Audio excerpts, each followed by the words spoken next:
And I always thought I was going to be a basketball player till about my freshman year.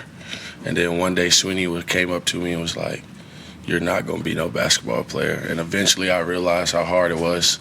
So I ended up loving the game of football. So. Where'd your dad play? SWU. Back in like the 70s. Yeah, around there. Late, it was around that time. So were you a guard or like what? I did it all actually. I think I played a little bit of guard, big man, all of it. I guess you were saying that, like you're not going to be Steph Curry. Oh nah, yeah, because I was about 6'3", playing power forward, dribbling it a little bit. I was like, I know I'm not going to be able to. So I ended up putting that work in football. So and then ended up being great for me. So.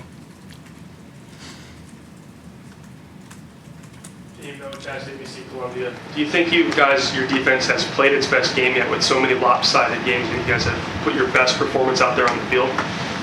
I think we got a lot of work to put in. I think Coach West puts us he works every week to put us in the right position every week. But I think as a group, we still got a lot of work on. But I think we'll be great. I think we're going to be a really good unit in the future. There's a lot of praise after the FSU game for how you guys played, and then Avion and Terrell came out and was like, "Yeah, we just played okay." How did you guys feel like the defense performed? I thought we played okay. Definitely we could do better. Definitely a lot of technical things we could have did a lot better. But yeah, that's about it. Chuck Fowler with the state. Devin talked about the weight gain that you've had since you've been here. Just tell us, like, where were you when you first got here, and how did you get up to where you are now? My freshman year, I came in about 215, 210. I done put on about 30, 40 pounds. I'm like 245, 250. So it's been good getting that weight on. I feel good out there. So. Was it easy, hard? Oh yeah, no, it was definitely hard. Definitely a progress for me. Trying to eat the right food and just doing the right things. My nutrition people was trying to tell me.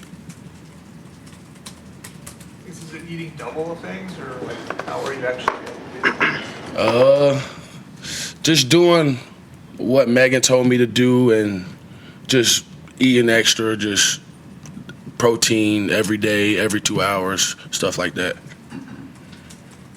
Carter, Greenville News. I think back in the spring, I think T.J. Parker said you were one of the guys that was kind of like showing up and like making flashes in the spring. To see all that work kind of build its way up to this season where you're making starts and playing with Clemson on the defense line. How has that kind of been for you? It's been fun. It's been good, but I think I still got a lot of work to do. I don't think I've arrived yet. I still got a lot of things to do, a lot of things to work on for me personally. What are some of those things that you look to improve on?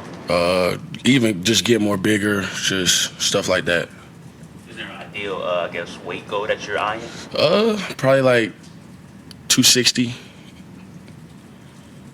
Going back to the basketball stuff, like your brother Shaq again loved basketball too and wanted to play. Did having the example of him kind of committing to football make it easier for you when you hear Dabo Sweeney saying you should do that, to do that? Yeah. Yes. But I always wanted to do my own thing, so like it wasn't always about my brother. It was what I wanted to do, so things like that. So was it like really shocking when Dabo told you that, or like did you already kind of see it coming, or like that you needed to play football, or kind of where was your head at, and what kind of impact did it have when he said that to you? I think it impacted me a lot.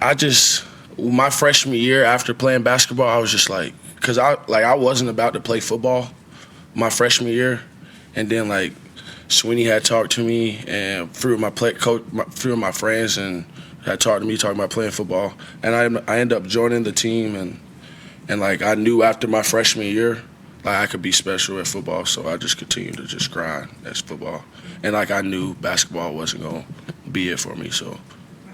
Play receiver first, he said? Like, yeah, why I did. I played because growing up, I played running back and receiver, and I always loved like catching the ball, scoring touchdowns. So I always thought that was more fun than tackling. But I learned that hitting people is way more funner than scoring touchdowns. So. Do you remember when you had that realization that hitting people was fun? Probably it was my freshman year of high school. I made this big play, but that's about it in the playoffs, and I was like, oh, I know this is for me. What was that play? Big play, you hit a quarterback? Yeah, big sack against Ren's and Piedmont, if you know what that is. But yeah. Took a course in Tiger Illustrated. You know, you've worked hard for the last 2 years, and now you're playing. Do you try and convey that message to guys coming in that, hey, you might not have that immediate success? Oh yeah, of course. How I tell young guys, it's gonna be a progress for you. Just come in and work, put your nose down and just work, grind.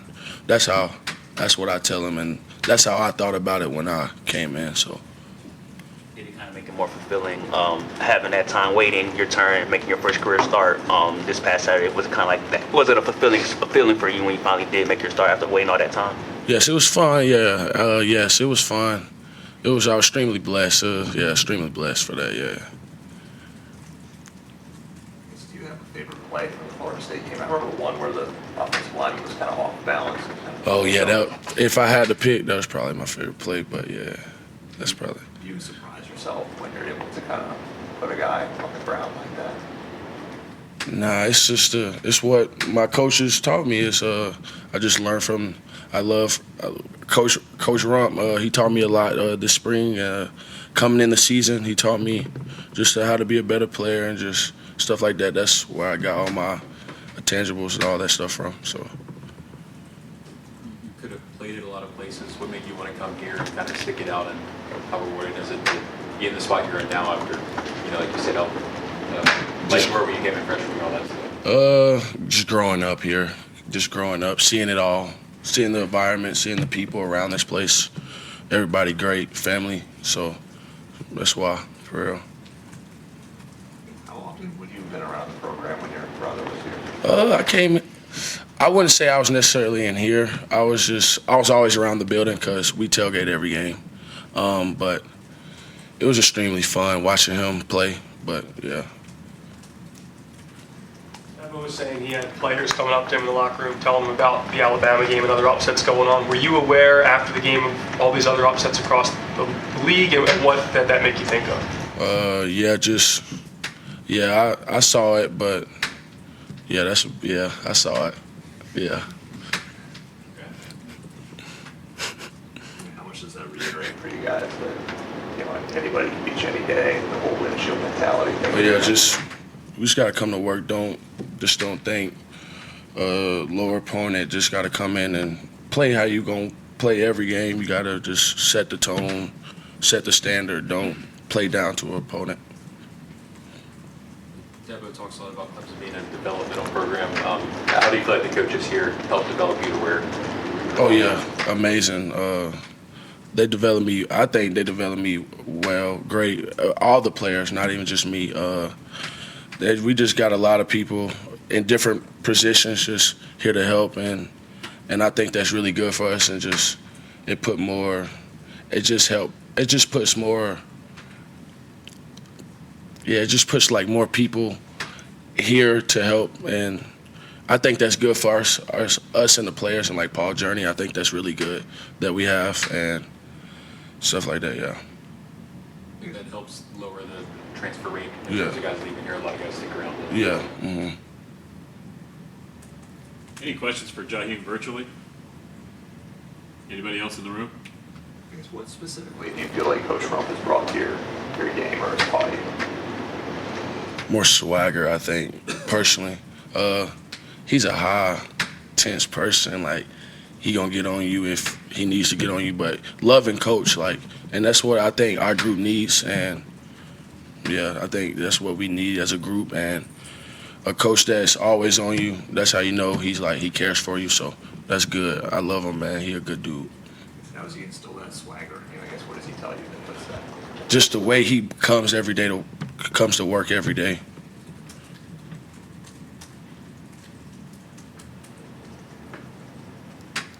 Anybody else? Dabo said you used to sleep over at his house like your buddies would play? Yeah, What was that growing like? up, me and Clay, yeah, middle school, me and Clay was like close. So I used to be over there all the time, hanging out with Clay. So yeah, What's it like sleeping over at his house? it's fun. We do a lot of things, a lot of fun things. But I had a lot of fun memories over there. Yeah, dancing, all type of things. Is dancing what? Like doing like all types of dances back, like you ever heard hit them folks and like stuff like that, and like hit the nay, like all that stuff. Yeah, we used to do stuff like that back in the day. Yeah, got a lot of good memories. Was there like a curfew or bedtime? Oh, yeah. All there? Oh, yeah. You had to dance? Oh yeah, we had to be in bed. We had to be I don't know exact time, but I know we had to be in bed early over there. Anybody? Go ahead, John. Not a random thing, I guess. Who would you say are the best basketball players on the football team? If you had to rank them? If I had to rank, okay, I'll give you 5. These are not in order. Cole Turner, me, Josh Sapp,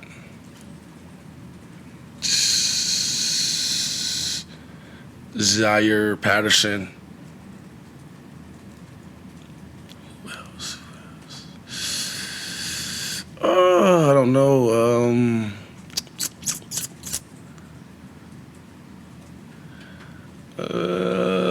Who's a fifth? Give me a 5th. I'll say Antonio Williams. That's your starting 5. You have to Oh yeah, starting 5 right there. No Tyler Brown? You said no Tyler Brown? He nice. He had to be the 6th man on the team.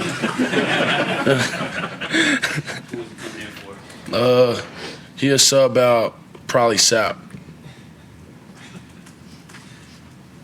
All right. We appreciate it, Coach Lawson. Thanks for Appreciate y'all.